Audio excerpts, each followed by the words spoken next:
welcome back to my video. Pada kesempatan kali ini, saya Dea Alphonse akan membahas mengenai unsur halogen.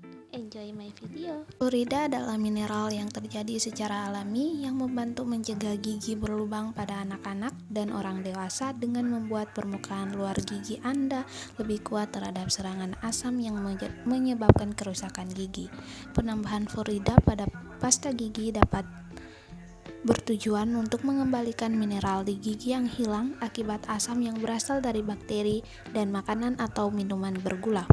Fluorida adalah suatu anion anorganik monoatomik dari fluorin dengan rumus kimia F. Fluorida adalah anion fluorin paling sederhana. Apa sih unsur halogen itu? Halogen adalah kelompok unsur kimia yang berada pada golongan 7A di tabel periodik. Kelompok ini terdiri dari fluor, klor, brom, iodium, astatin. Halogen menandakan unsur-unsur yang menghasilkan garam jika bereaksi dengan logam. Unsur golongan 7A ini merupakan unsur non-logam paling reaktif. Istilah ini berasal dari istilah ilmiah bahasa Prancis dari abad ke-18 yang diadaptasi dari bahasa Yunani. Halogen juga merupakan golongan dengan keelektronegatifan tertinggi, jadi ia juga merupakan golongan paling non-logam. Unsur-unsur halogen secara alamiah berbentuk molekul diatom, misalnya Br2 dan Cl2. Mereka membutuhkan satu tambahan elektron untuk mengisi orbit elektron terluarnya, sehingga cenderung membentuk ion negatif bermuatan satu. Ion negatif ini disebut ion halida, dan garam yang terbentuk oleh ion ini disebut halida. Unsur halogen tidak pernah ditemukan dalam bentuk bebasnya di alam, karena sangat reaktif sehingga hanya dapat ditemukan dalam bentuk garam-garamnya. Bagaimana sih sifat-sifat unsur halogen? Sifat unsur halogen terbagi menjadi dua bagian. Yang pertama yaitu sifat fisik. Jari-jari atom unsur halogen bertambah dari fluorin sampai astatin. Demikian juga dengan jari-jari ion negatifnya. Semakin ke bawah kulit elektron, semakin banyak sehingga dalam sistem periodik semakin ke bawah maka jari-jari atom tambah besar. Titik didih dan titik leleh dari fluorin sampai iodin bertambah besar karena ikatan antar molekulnya juga makin besar. Kenaikan titik didih dan titik lebur halogen sebanding dengan naiknya nomor-nomor atom. Wujud fluorin dan klorin pada temperatur kamar adalah gas. Bromin berwujud cair dan mudah menguap, dan iodin berwujud padat dan mudah menyublin. Warna gas fluorin adalah kuning muda. Gas klorin berwarna kuning hijau, cairan bromin berwarna merah coklat, dan zat padat iodin berwarna hitam, sedangkan uap iodin berwarna ungu. Kelarutan klorin, fluorin, dan bromin dalam air besar atau mudah sekali larut, sedangkan kelarutan iodin dalam air sangat kecil atau sukar larut. Sifat kimia unsur halogen. Yang pertama, kereaktifan. Beberapa hal yang mempengaruhi kereaktifan, diantaranya harga kereaktifan halogen. Kereaktifan halogen dipengaruhi oleh keelektronegatifannya, ikatan halogen dan jari-jari atom. Semakin besar keelektronegatifan, semakin reaktif karena semakin mudah menarik elektron. Semakin kecil energi ikatan halogen, semakin mudah diputuskan ikatan tersebut sehingga makin reaktif halogen.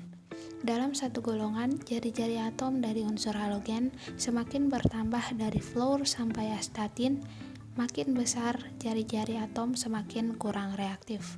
Titik didih dan titik lebur. Semua halogen mempunyai titik lebur dan titik didih yang rendah karena molekul-molekul halogen ditarik bersama oleh gaya van der Waals yang lemah dan hanya sedikit tenaga diperlakukan untuk mengatasinya. Semakin ke bawah, titik lebur dan titik didih halogen meningkat. Daya oksidasi. Halogen digolongkan sebagai pengoksidator kuat karena kecenderungannya mudah mengikat elektron atau mudah tereduksi. Reaksi-reaksi halogen. Yang pertama, reaksi halogen dengan gas hidrogen. Halogen bereaksi dengan hidrogen membentuk hidrogen halida. Secara umum, reaksi yang terjadi dapat ditulis seperti berikut. Reaksi F2 dan Cl2 dengan hidrogen disertai ledakan, tetapi bromin dan iodin bereaksi dengan lambat. Yang kedua, reaksi halogen dengan logam. Halogen bereaksi dengan kebanyakan logam. Bromin dan iodin tidak bereaksi dengan emas, platinum, atau beberapa logam mulia lainnya. Perhatikan contoh reaksi fluorin dengan tembaga berikut. Yang ketiga, reaksi pengusiran pada senyawa halogenida. Halogen yang kereaktifannya lebih kuat dan dapat mengusir atau mendesak halida yang lebih lemah dari senyawanya. Yang keempat, reaksi dengan basa. Klorin, bromin, dan iodin dapat bereaksi dengan basah dan hasilnya tergantung pada temperatur saat reaksi berlangsung. Dengan basa kuat, pada suhu 15 derajat Celcius, halogen bereaksi membentuk halida dan hipohalid. Dapat ditunjukkan pada reaksi berikut. Yang berikut, reaksi halogen dengan hidrokarbon. Halogen umumnya bereaksi dengan hidrokarbon melalui reaksi substitusi atom hidrogen. Klorin bereaksi sangat hebat, sedangkan iodin tidak bereaksi. Dapat ditunjukkan dalam reaksi berikut. Reaksi berikutnya, reaksi halogen dengan air. Semua unsur halogen kecuali fluor berdisproporsionasi dalam air. Artinya, dalam reaksi halogen dengan air, maka sebagian saat teroksidasi dan sebagian lain tereduksi. Fluorin bereaksi sempurna dengan air menghasilkan asam fluorida dan oksigen. Reaksi yang terjadi seperti berikut. Yang berikut, reaksi antar halogen. Senyawa antar halogen paling mudah terbentuk dengan klor. Reaksi antara halogen yang terjadi dapat ditunjukkan sebagai reaksi berikut. Y merupakan halogen yang lebih ke elektronegatifannya dan N adalah 1, 3, 5, atau 7. Senyawa yang mungkin terbentuk adalah EF7, BrF5, ClF3, dan lain sebagainya. Cara pembuatan unsur halogen. Yang pertama, pembuatan fluorin. Fluorin dibuat dari elektrolisis asam fluorida sebagai bahan baku. Untuk mendapatkan asam fluorida diperoleh dari fluorspar yang direaksikan dengan H2SO4 pekat. Asam fluorida yang diperoleh dicampur dengan KHF2 cair. Tempat untuk reaksi elektrolisis terbuat dari logam monel dan wadahnya menjadi katoda, sedangkan anodanya adalah grafit. Pembuatan klorin. Yang pertama, cara reaksi redoks. Dalam laboratorium, klorin dapat dibuat dengan cara mengoksidasi ion klorida. Cara elektrolisis. Dalam industri, klorin dibuat dengan mengelektrolisasi larutan natrium klorida pekat dengan menggunakan elektrode inner dan menggunakan diafragma. Pembuatan bromin. Dengan cara reaksi redoks. Dalam industri, bromin dapat dibuat dengan cara mengoksidasi ion bromida yang terdapat dalam air larutan dengan klorin. Reaksi yang terjadi adalah sebagai berikut. Cara elektrolisis. Bromin dapat dibuat dengan cara elektrolisis larutan garam MgBr2 dengan menggunakan elektrode inner. Pembuatan iodin. Cara reaksi redoks.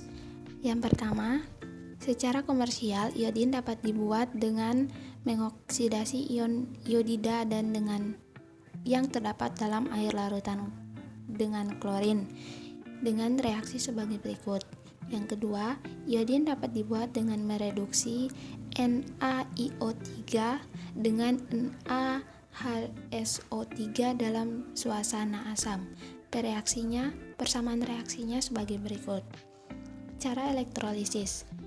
Iodin dapat dibuat dengan cara elektrolisis larutan garam pekat NaI dengan menggunakan elektrode inner. Kegunaan unsur halogen. Yang pertama, fluorin.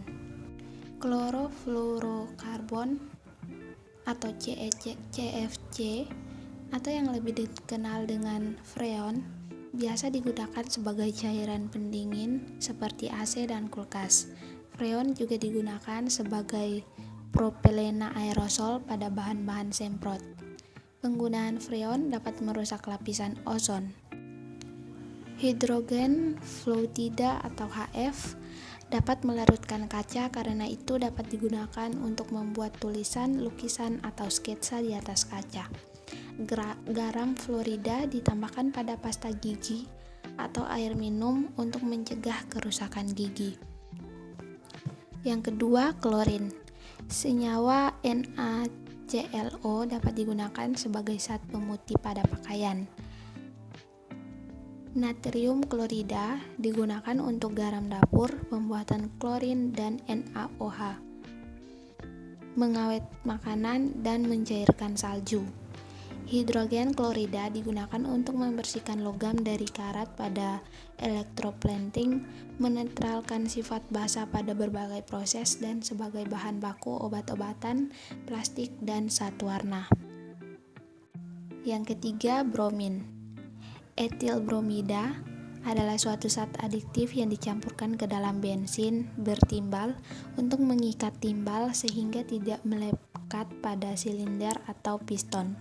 Timbal tersebut akan membentuk PbBr2 untuk yang mudah menguap dan keluar bersama-sama dengan gas buangan dan yang mencemarkan udara.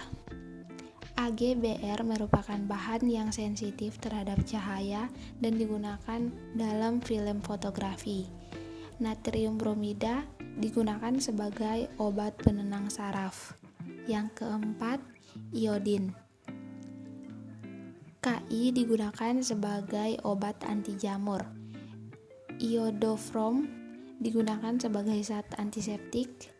NaI dan NaIO3 atau KIO3 dicampurkan dengan NaCl untuk mencegah penyakit gondok. Kekurangan iodin pada wanita hamil akan mempengaruhi tingkat kecerdasan pada bayi yang dikandungnya.